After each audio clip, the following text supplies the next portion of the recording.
spot started dropping in. So I would hit this sort of pocket of sadness, and a little note would drop in, and it would say, sadness, age 10.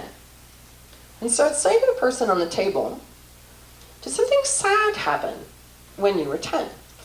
And they would say, yeah, that's actually when my grandmother died. And nobody talked about it afterwards, and she and I were so close, and I'm still sad about it whenever I think about it. Then I started discovering that, every time I was in here, I would hit something that sounded angry.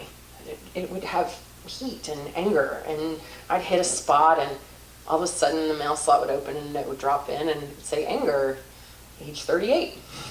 And I would say, okay, did anything happen when you were 38 that made you angry? And they said, yes, that's when my father died and my brother took over the will and he stole everything, and I'm still angry about that because we were all expecting an inheritance and he managed to steal it all.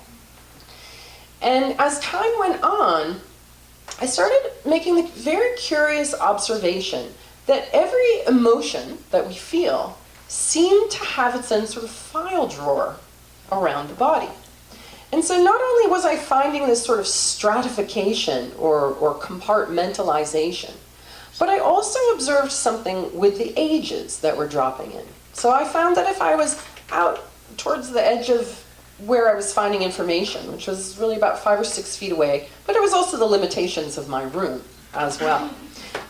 So I would start, where I could, and as I moved in towards the body, I would feel something that felt almost like a membrane. Like it was an area that when the fork was in that area, that the tone was very strong, the vibration would go strong, but that I couldn't necessarily move that area of charge like I could the ones closer to the body. It seemed like there was a membrane of some kind there. And so what I discovered was that membrane seemed to hold information from people's gestation.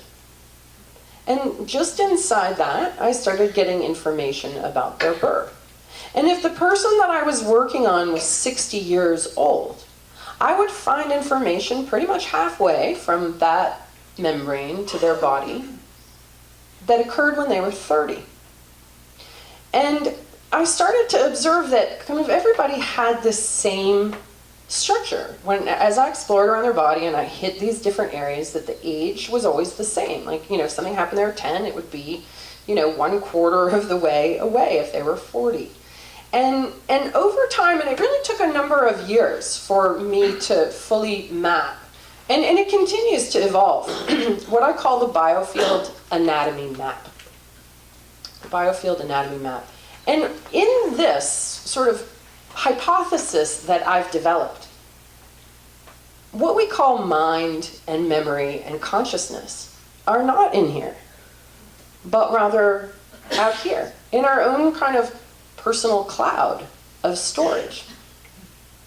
And that rather than our mind being inside our bodies are inside our minds. And it's the imbalances of energy within our minds that creates the imbalances of energy in our body. And I started to observe that wherever people's bodies were starting to break down, that they had heavy imbalances in the field in that particular area. For example, I discovered that quite a lot of people that I worked with had issues with their right hip. Anybody got right hip issues going on? Okay.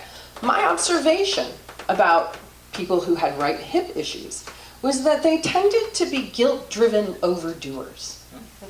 And that they had what I call busy mind, busy body. And that they were always in motion, thinking, busy going, doing. Right? So how many of you who have right hip issues have that kind of tendency?